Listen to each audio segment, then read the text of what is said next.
I'm now going to assemble the wooden amplifier and the mobile phone. So we're going to start using a different type of Autodesk file. Start off by going to File, go to New, select Metric.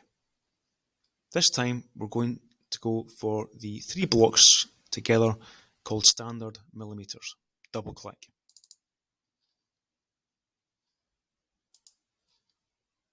Start off by going to Place and clicking, and you will need to find the file that you made already called the amplifier.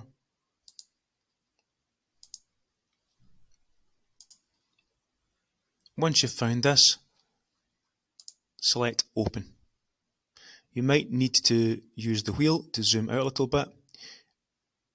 Click, and you will see the amplifier has now been loaded into the screen. To get rid of the ghost image, right click, select OK.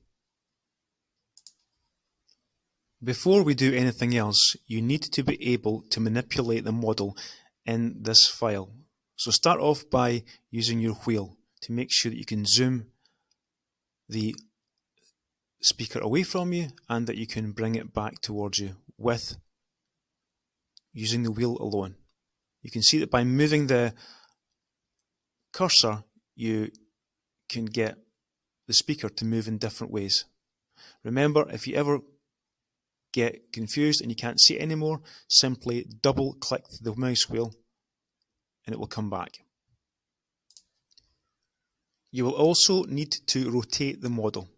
To do this, you're going to hold the Shift key on the keyboard, which is the arrow above the Control key, and you're going to press down the middle mouse wheel, and then you should be able to move the mouse, which should allow it to rotate.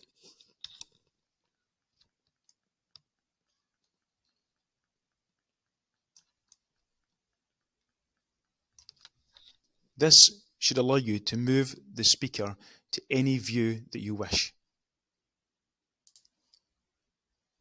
Before I bring the mobile phone in, I'm going to right click on this object and I'm going to go down to where it says grounded, and I'm going to ground the object. This means that I can no longer move this.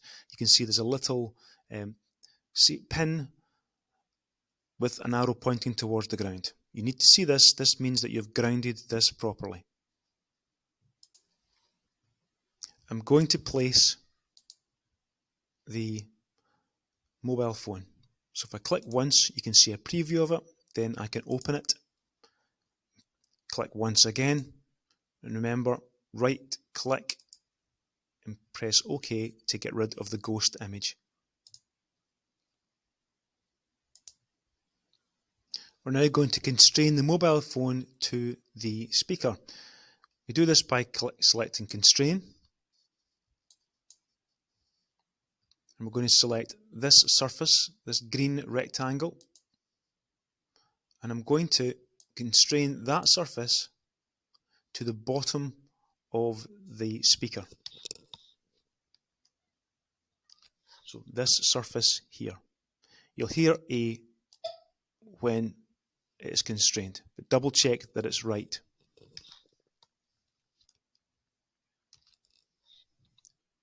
Click Apply and then click Cancel.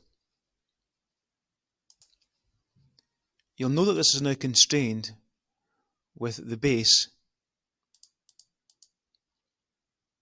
because you can see that I can't move the mobile phone down. In some views it will look like you can, but in actual fact if you go to the correct view you can see that you still are unable to move it down because the bottom of the phone is constrained with the inside of the hole of the speaker.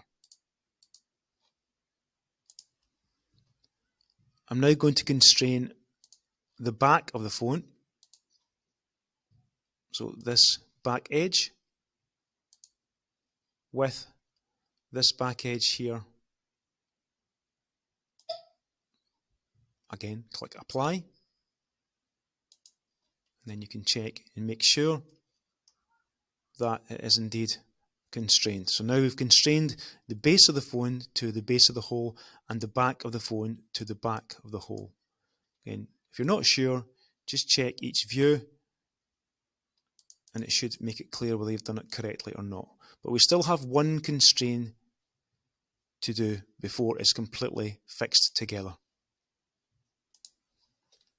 So finally, we're going to select constrain and we're going to constrain this edge here, the edge that has the buttons on the mobile phone, with this inside edge of the speaker.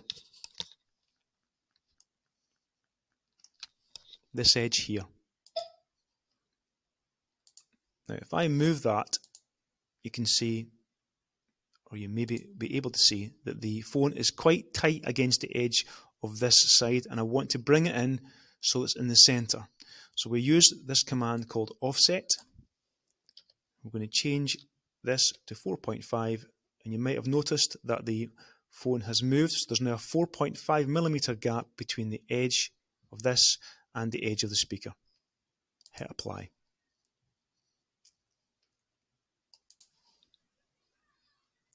Finish off by clicking cancel, and we've now completed this task. Now save your work and ask your teacher if you don't know how to do that. Well done.